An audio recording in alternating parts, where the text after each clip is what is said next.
In today's video, I'm going to talk about how I wrote my piano concerto, Meshahid, as well as announcing my first ever giveaway to celebrate 3,000 subscribers here on this channel, so stay tuned. And before we get started, let's hear a little bit from the fourth movement.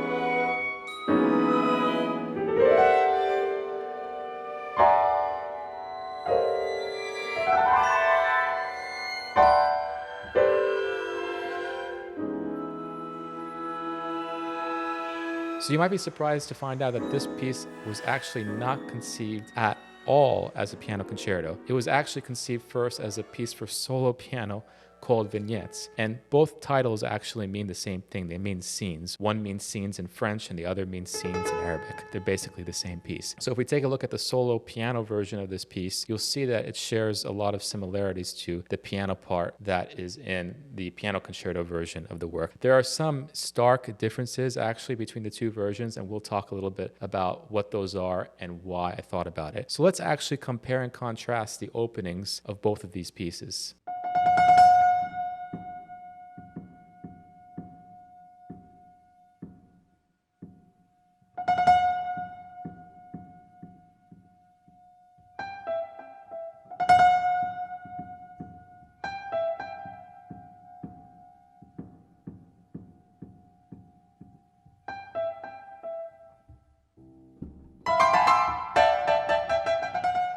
And now let's compare that to the opening of the piano concerto.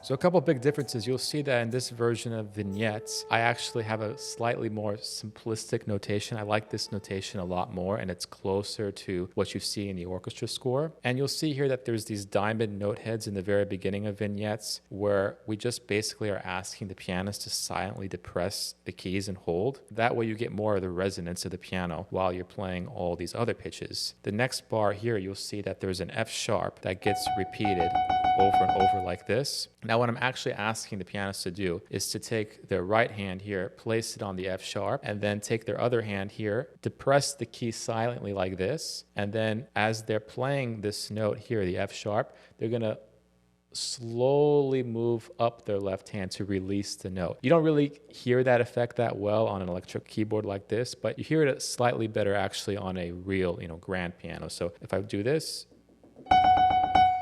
it releases the sound. Now, the second thing that you'll notice here is when you heard the original Vignettes version, the F sharp was slightly lower in pitch than the Meshahid piano concerto piano. The reason is in the original version, I actually detuned 4 of the pitches of the piano by a quarter step. The F sharp was one of those pitches. When you have a piano in an orchestral environment, especially if that pianist is playing other pieces on the same program, it's very difficult to ask the venue to actually detune that piano. So I decided to keep the normal tuning of the piano for the orchestra version, and then I put all the microtones actually around the pianist. So let me show you how I did that. So here we see the full score laid out like this. If you take a look at the piano part here, you'll see it's pretty much identical to the solo version of the piece. The only difference is that here you'll actually hear the normal F sharp pitch, not the one that's down a quarter tone. Now the reason I thought to add an orchestra in the first place in this piece that was originally for a solo piano is because I thought that the resonance of the piano itself and the textures that I was making was actually very conducive to orchestral playing. So let me show you what I mean by that. In the very opening bar, the way I orchestrated this kind of resonance chamber is actually in a few ways. The first way is I took the air sound that would be achieved through blowing through clarinets and bassoons and horns to be something that could be akin to kind of the resonance that you would get from depressing the keys on the piano. And then I decided to have the tambourines do a very soft finger roll, which would help push the sound sound a little bit more, give the breath a little bit more texture. And then as the piano starts to release the F sharp, I thought, okay, this would be a good opportunity to push the sound a little bit more by having the trombones add to the air sound. So my thinking was this non-pitched sound in the first two bars would set us up really well for what happens in bars 3 and 4. The very downbeat of bar 3, you actually hear the F sharp being released. Then immediately you see these white diamonds again over the rest of these pitches. That means that we're actually depressing the F sharp with our left hand and then doing those percussive sounds with the right hand.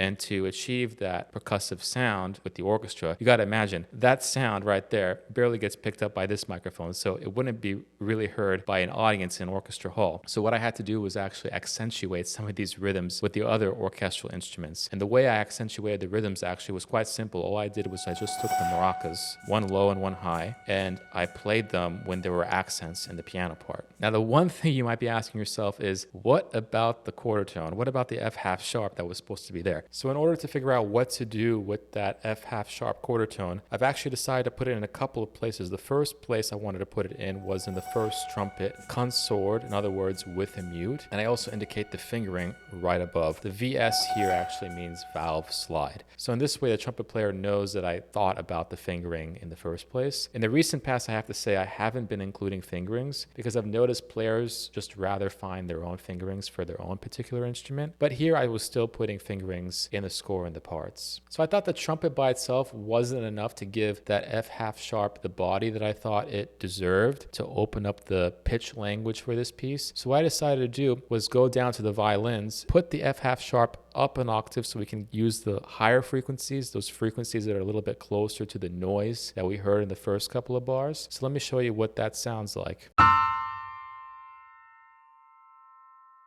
And if we split that up from top to bottom, here's what that sounds like.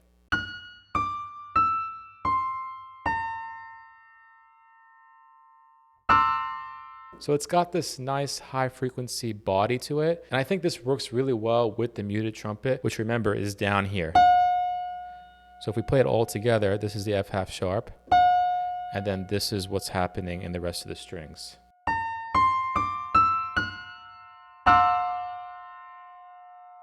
So it's got this nice, for whatever reason, complete harmonic sound, which I thought would be really good to open up the whole piece. So now let's hear the opening of the second movement, this time the solo piano version of the piece.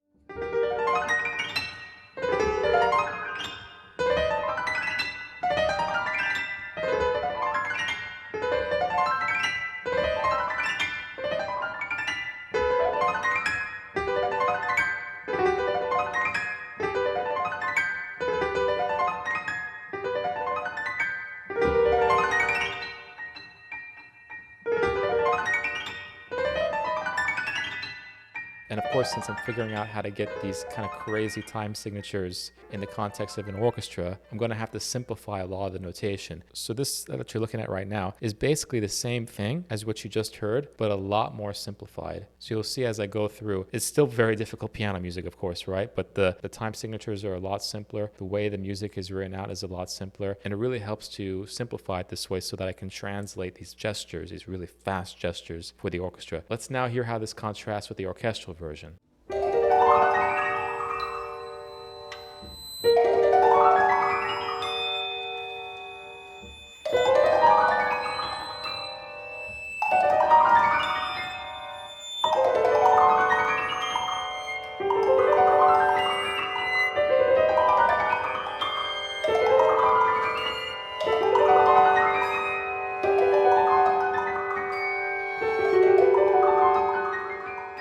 So right off the bat, you'll notice that the most obvious thing that I added here were these wood blocks that accentuate the rhythmic quality of what's happening with these piano runs. You'll notice that I used 5 different wood blocks, pitched low to high. So the very first line here is the lowest wood block, and then the second line will be the second lowest, third line, third lowest, the next line, second highest voice of the wood block, and then the top line is the highest voice of the wood block. So I thought that having 5 pitches would be enough to show the different ascending ascending gestures that I wanted to have. Now you'll notice I had to make a choice of how to divide everything, right? Because the piano just kind of keeps going up and up and up and up. But the woodblock, of course, can't do that. I only have 5 woodblock pitches. You'll notice that I alternate the lower woodblocks first, then move up high, then come back down, but not to the very lowest woodblock, and then go back up again. And you'll see I do this again in the 4th measure here, but in a slightly different way. So that way you're still getting that ascending gesture, but it's not happening the exact same way each time the woodblock player plays. Now, of course, the next thing we have to consider is the pitch material. You have all these notes ascending upwards, but then what happens to the resonance, right, of the piano? The whole point of why I wanted to write this orchestral version is to accentuate the resonance of the piano. So you'll notice right here, I decided to have the first violin player play this E harmonic. It sounds way up here. And then on the next bar, another player plays this pitch, which is the B harmonic. This is very, very, very high. I am not using any mid or low frequencies basically at all. Of course, you don't need to use every register that's available to you at all times, right? Now, the reason I use these E and Bs in the very opening here is because the landing moment for the piano run is in fact an E and B. So you see these violin pitches swell from piano to mezzo forte. The first one goes, ah. The next one goes, ah. So my hope is that you hear this E and B sound swelling in the background. Then in the foreground, you actually hear the piano soloist land on this high E and B very softly. So I think this is an interesting kind of dichotomy you have going on here. You have the woodblock in combination with the piano soloist highlighting the pitches of the woodblock, and then you have the violins highlighting these main pitches that the piano sings into throughout this complete movement. So that was the basis of how I wrote the entire second movement of the piece. So now let's hear the solo piano version of the third movement.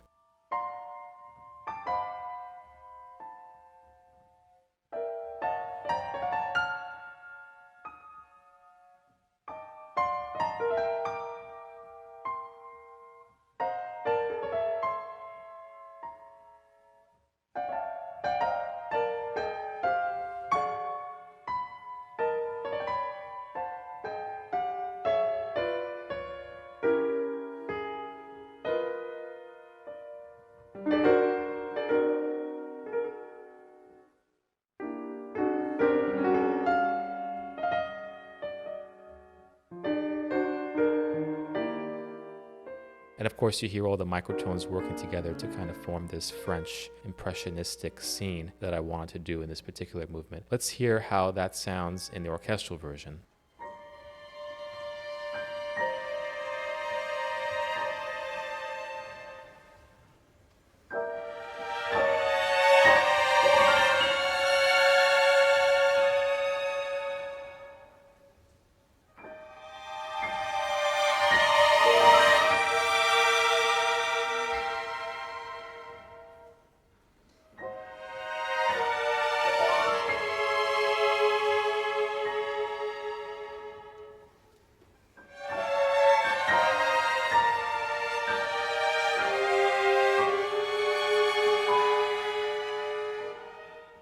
Now what you heard was probably the most schmaltzy thing I could have possibly done with this solo piano line, but I like it because I've hidden the quarter tones that are within the original piano part, all within the string writing. So let me show you what I mean here. So the very top voice here, you'll see I have it in violin 1, 1, 2. That just means the first 2 players that are playing on the first desk of the first violin string section. So those 2 people are playing this pitch.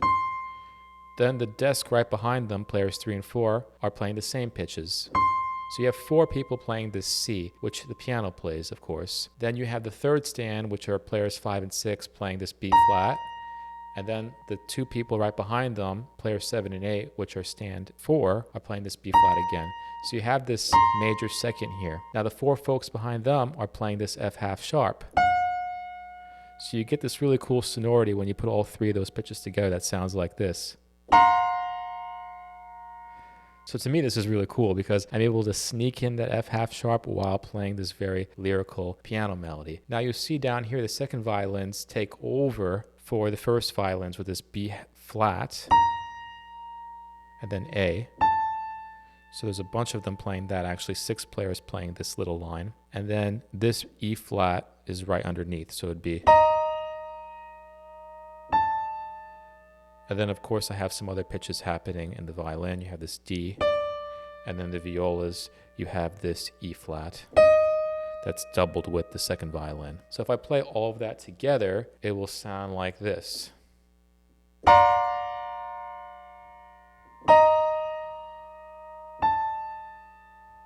Now, the last thing I want you to notice is look at the rhythmic value of each of these pitches that are part of this chord. You'll notice that the top note here only takes up 4 beats, while the B flat takes up 3 beats. The F half sharp below that takes up 6 beats. And then way below that, the D in the second violin and the violas takes up 5 beats. Conversely, I could have easily just had all those pitches take up the entire duration of the bar, but the whole point of this exercise here was to figure out how to identify certain resonance tapers. And the way that I did it here was actually just by ear. I wanted to hear that F half sharp sing all the way through that line, and then as we go up the voices here, I wanted those to disappear at whatever rate that I wished. So a lot of it has to do with creative license, of course, but also part of it has to do with the original concept of how do I hear the resonances that are coming out of a solo piano through an orchestra. Now, before we get into the 4th and 5th movement of this concerto, I want to actually share with you the sounds that I've been using this entire time on my keyboard, sounds that were created by a company called Modart, which has teamed up with me to sponsor my first ever giveaway here on this channel. Now, the giveaway prize itself is 1 free license of the software that I use every single day, which is Piano Tech 8 Pro, worth $400 US. Now, why do I love this software so much? The first reason, I love how little CPU power it uses. It doesn't use recorded samples of a real piano. So what it's doing actually is modeling the sound from scratch. And because of this, it doesn't lag my computer at all. The second reason is this amazing tool right here. If I click on equal temperament under the tuning tab, I can click on this function called detune notes, and I can get all the different quarter tones and microtones that I want. So for example, here's that F sharp from the beginning of the piece. Just a normal F sharp. But then if I take that F sharp and lower it 50 cents, now I get a new microtone. I can even go up a little bit higher, and then I can go back down a little lower. So it has amazing functionality per note. I can even do a random tone generator. I click random here, and then now I have few cents up, few cents down to kind of mimic what a real piano would sound like. Another thing I can do is I actually can create any sort of tuning I want this way. So here's just one random kind of tuning I'm doing here. Let's see what that sounds like.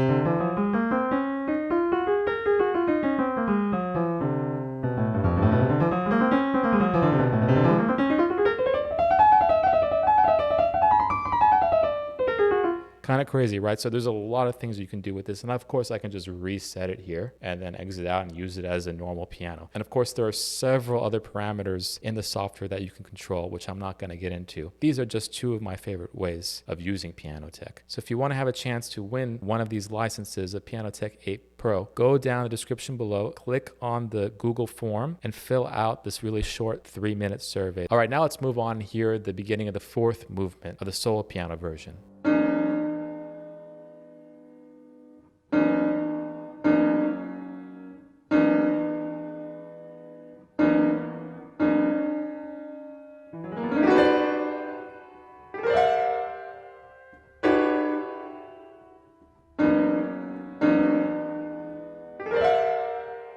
So right off the bat, you'll hear that there's this cluster chord that releases a few notes to get this kind of dominant 7 sort of sound. Listen to that again. So you get this chord, and then the next chord is this one. Again, the first note, the next beat. Here, the first beat, then the next beat. And if I do it this way by releasing some of the notes, I get this nice kind of resonance of this kind of dominant 7th chord. Now the D sharp, by the way, if we look into Piano Tech, is down 50 cents. And if we go down the cluster chord here,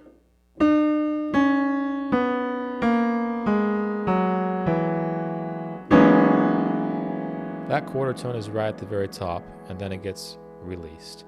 So this is kind of the thing that happens all the way through. Let's hear what the orchestra version of that sounds like.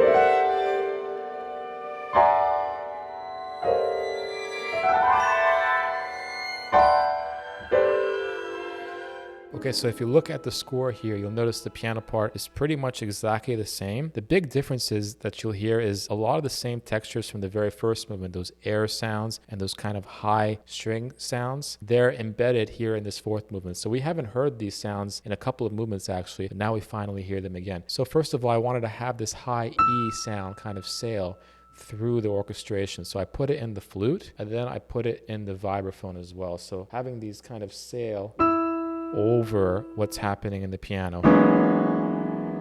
So that was the first thing. Then I wanted to have, out of the resonance of this sound, I wanted to have the air sound coming out of the trombones. So we heard this actually in the very first movement. Now as you go down the score here, you'll see that I have the harmonics as a translation for that resonance kind of effect that I want to go for with the piano. So you'll see this E that's very high in the first desk of the second violins, then the D sharp, and then this D that's down 31 cents.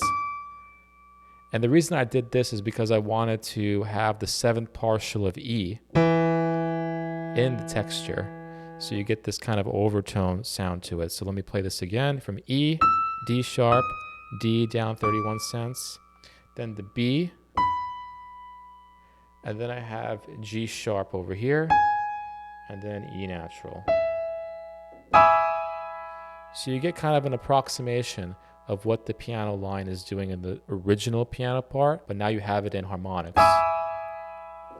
And then you'll see the other violin sections. I kind of treat them as these little pods. First you have this pod that we heard, then you have another pod in the first violins, and then that pod that we heard in the first bar in the second violins happens again here, and so on. So instead of using the strings as this big monolithic entity, as I did in the third movement, I decided to use them more like pods. Little pods that play and then dissipate, play and then dissipate, play and then dissipate. And you'll see that the cellos do the same thing down here. And then when the basses come in, they do the same kind of thing as well. Finally, let's head over to the last movement of this piece, which would be the fifth movement. Now you'll notice right off the bat that the orchestra version is completely different than what's happening in the solo version. The fifth movement would start right here where it says grave. Now the reason I didn't use any of this material in the fifth movement of the orchestra version is that I thought that it would kind of be anticlimactic actually to end with this kind of very soft melodic motion that I have in the fifth movement of the original solo piano piece. Instead, what I decided to do is create more of like a cyclical structure. So I took the main motive, this repeated F sharp from the first movement, and I made that the central motive for this very last movement. So in reality, from bar to bar, it's basically the same as the opening. It's just more fully orchestrated. So let's hear what that sounds like.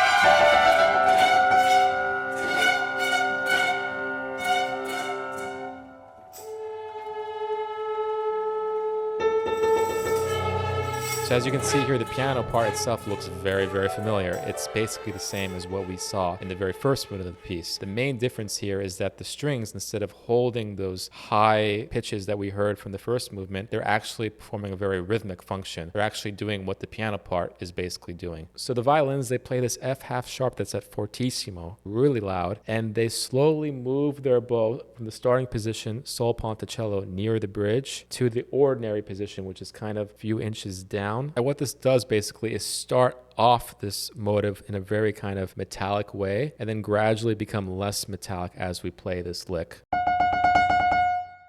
Now, of course, I can't really replicate that sound on the piano, but I have to use my imagination to feel what that resonance would sound like in the hall. And right below that, the violas are doubling that F half sharp. Now, the huge difference that you'll see here actually has to do with how these motives interact with the piano. You'll notice that the piano solo is not playing in unison with what the strings are doing. In fact, what's happening is a canon. So instead of having the strings be completely in unison with the piano, I decided to deviate them by about 2 beats. So you see the strings play da da da da da da, and then the piano solo goes da-ga-da-ga-da-ga-da-ga right after that. And this sets up a 2-beat canon that goes throughout the entire piece. And this way I'm kind of creating like kind of an internal conflict between what's happening in the strings and what's happening in the piano. Now down the basis, you'll see that I have this low open fifth sound of C's and G's that basically go through the entire movement. And I did this because I thought it would be interesting to have more of a fundamental bass sound. I didn't really get that in the rest of the piece. Now the reason we use C and G is because C and G function as the first and third harmonic of the overtone series that features this F half sharp harmonic, which is the 11th harmonic of this low C. So it's very, very interesting to kind of get this full overtone spectrum of sound, even though when I'm not really trying to do that, it's not really the forefront of the piece. The forefront of the piece is these really interesting rhythms and this hocketing and this canon that's going on. But in the background, you have this harmonic series of C's, G's, and then this F half sharp throughout the entire movement. Now, in conclusion, I hope what you take out of this video is that it's okay to write a big orchestra piece that comes from something else. For me, that inspiration was my own solo piano piece. I was hearing these textures that were only possible through an orchestra, but it wouldn't have happened if I didn't write that solo piano piece in the first place. Thank you so much for watching, and I'm excited for December 3. That's when we're going to announce the winner of this giveaway contest. I'll see you there.